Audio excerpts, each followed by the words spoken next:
Olá pessoal, seja muito bem-vindo ao canal Dom Careca. Meu nome é Eliabe e no vídeo de hoje eu vou te apresentar quem são os herdeiros contemporâneos ao trono brasileiro. E essa semana é uma semana especial porque nós recebemos o coração de Dom Pedro I como parte da comemoração do 7 de setembro, quando o Brasil faz 200 anos de existência. Eu preciso abrir aqui um breve parênteses e dizer que nós nascemos como um império e não como uma república. Quase 70 anos da nossa história foram como império. Para nós entendermos as raízes dos atuais candidatos ao trono brasileiro, a gente precisa voltar lá no ano de 1822, quando é proclamada a independência do Brasil. É importante também ressaltar aqui o protagonismo da nossa Dona Maria Leopoldina, que até então ainda não era imperatriz, ela era princesa regente do Brasil. E durante uma viagem de Dom Pedro I a São Paulo para resolver questões do Reino do Brasil, lembrando que o Brasil era parte do Reino de Portugal e Algarve, e foi elevado a essa categoria em 1815, mas indo para o ano de 1822, o Brasil até então era o reino, e ali quem estava como regente era o príncipe Dom Pedro I e a princesa regente, a Dona Leopoldina. Assim que a família real portuguesa retorna para Portugal, para a Europa, os conselheiros portugueses pedem que o Brasil seja novamente rebaixado à colônia. E diante dessa situação, a nossa então princesa regente, ela declara a independência do Brasil e envia cartas ali depois para que Dom Pedro I oficializasse então essa independência. Estando casados, Dom Pedro I e Dona Leopoldina se tornam então imperadores constitucionais e perpétuos defensores da nação brasileira no ano de 1822, quando nós passamos a ser chamados de império. Então o Brasil nasce a partir dessa data como um império. Bom, pessoal, Dom Pedro I e Dona Leopoldina, eles vão ter 7 filhos. Infelizmente, a maioria deles não chegarão à idade adulta devido a questões de saúde, sanitárias. A gente precisa lembrar que o Brasil não era muito diferente da Europa e do resto do mundo no início do século XIX. A saúde pública era muito precária, mas Dom Pedro II, ele conseguiu chegar à idade adulta e, infelizmente, sozinho. Ele praticamente se tornou um órfão, né? E isso aconteceu porque Dom Pedro I, ele teve que sair do trono brasileiro para poder socorrer o reino de Portugal. Até então, Dona Maria II era quem estava no trono português, agora com uma monarquia constitucional, mas o irmão de Dom Pedro I, tio da Dona Maria II, ele era absolutista, ele queria o reino de Portugal sendo absolutista, e ele vai tentar destronar a Dona Maria II, e isso vai convocar Dom Pedro I para que retorne para Portugal. Só que depois que acaba a batalha, Dom Pedro ele acaba adoecendo e ele morre em Portugal por volta do ano de 1834. A partir desse momento, a gente fica sem um regente. Então, Dom Pedro II, que ainda era um garoto, ele é convidado a adiantar a sua maioridade e assumir o trono em 1841, aos 16 anos de idade. Pessoal, a partir desse momento o Brasil ele passa por um período de prosperidade, de estabilidade. Claro, haverão conflitos ali regionais, separatismo, a Guerra dos Farrapos. Infelizmente a gente vai ter a Guerra do Paraguai também, mas tirando esses pontos, o Brasil realmente, se a gente comparar com o restante da América Latina, a gente vai ver que o Brasil ele ficou ali em uma bolha protegida e estável, em uma bolha no bom sentido. Dom Pedro II ele vai se casar com a Dona Teresa Cristina Bourbon de Duas Sicílias. Ela era a princesa do Reino das Duas Sicílias, atual região centro e sul da Itália. Ambos terão 2 filhas, Dona Leopoldina, que recebeu o nome em homenagem à sua avó, e a Dona Isabel. Princesa Isabel vai protagonizar uma das histórias do Brasil. A família imperial brasileira ela vai passar por um período bastante difícil, que é o ano de 1889, quando eles são covardemente expulsos do Brasil com a proclamação da República, que na verdade foi um golpe. Esse golpe ele não foi por acaso. A gente precisa lembrar que um ano antes, a princesa Isabel ela havia libertado os escravizados do Brasil. Com a proclamação da República em 1889, a família real brasileira é expulsa do Brasil e lançada no exílio. Isso mesmo, eles vão para o exílio na Europa.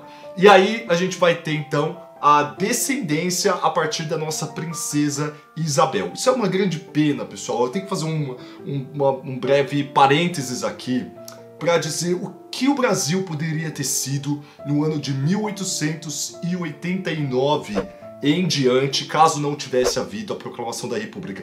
Vocês já pararam para pensar que o Brasil poderia ter tido, com a princesa Isabel, uma governanta igual à Rainha Vitória? Para quem não conhece, a Rainha Vitória ela é simplesmente a rainha do Reino Unido, que criou um período inteiro. Ela foi uma das monarcas que mais viveu na história e ela literalmente criou um período que nós chamamos de período vitoriano e que influenciou o mundo todo, do Canadá à Austrália, África do Sul, toda a região da América Latina também foi influenciada de alguma forma. Foi um período em que surgiram grandes mestres da literatura, grandes artistas, movimentos, e nós poderíamos ter tido também a nossa Rainha Vitória, no caso, a nossa Imperatriz Isabel. Bom, isso não significa que ela não tenha protagonizado momentos importantes da história do Brasil.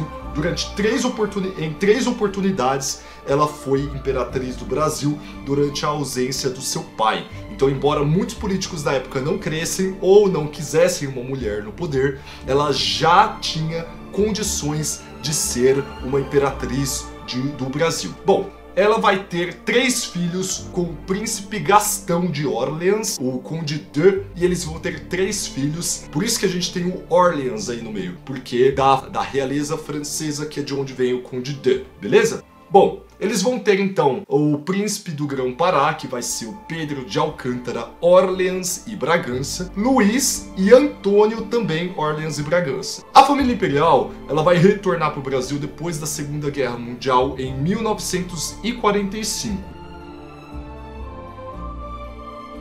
Desses 3, o príncipe do Grão-Pará ele vai abrir mão da sua primogenitura em 1946 para se casar com uma condessa e, portanto, o seu irmão Luís, que era o seguinte na linha sucessória, ele vai dar origem aos atuais príncipes e princesas do Brasil que eu vou apresentar agora, beleza? Essa abdicação de Pedro de Alcântara no Pará, ela vai ocorrer um ano depois, em 1946. Essa abdicação ela vai criar uma ruptura nos atuais herdeiros ao trono. Isso porque os descendentes de Pedro, que abdicou do trono, vão requerer a primogenitura, que o descendente deles lá atrás já havia aberto mão. Bom, isso vai criar 2 ramos principais, que é o ramo de Vassouras e o ramo de Petrópolis. Os atuais herdeiros ao trono brasileiro, eles são provenientes do ramo de Vassouras. Atualmente, o chefe da Casa Real do ramo de Petrópolis é o Dom João de Orleans e Bragança. Bom, pessoal, agora eu vou apresentar para vocês quem são os atuais herdeiros ao trono do Brasil. Em 4º lugar está Sua Alteza Imperial, Dona Maria Gabriela, Princesa do Brasil. Ela é formada em Comunicação Social pela Pontifícia Universidade Católica do Rio de Janeiro. Além de português, a princesa fala fluentemente francês, inglês e espanhol e entende bem alemão e italiano. Ela é dedicada à caridade cristã. A princesa habitualmente visita hospitais, onde canta, levando alento aos enfermos. É ainda vice-presidente da Juventude Monárquica do Brasil, cujo presidente é seu irmão Dom Rafael, e é o 3º na linha desses 4 principais. Dom Rafael, príncipe do Grão-Pará, atualmente, ele em 2010 se formou em Engenharia de Produção da Pontifícia Universidade Católica do Rio de Janeiro e atualmente é sócio de uma empresa de consultoria com escritórios em Londres. Ele é ainda presidente da Juventude, como eu falei, da Juventude Monárquica do Brasil, cuja vice-presidente é sua irmã. além de português, ele fala fluentemente francês, inglês e compreende bem alemão e espanhol. Em segundo lugar está Dom Antônio, Sua Alteza Imperial e Real Príncipe Imperial do Brasil. Ele é engenheiro formado pela Universidade Centro Universitário Geraldo de Biasi. E em primeiro lugar está Sua Alteza Imperial e Real o Senhor Dom Bertrand Maria José Pio Januário Miguel Gabriel Rafael Gonzaga de Orleans e Bragança, é o legítimo depositário dos direitos ao trono e à coroa do Brasil de jure, ou seja, por direito.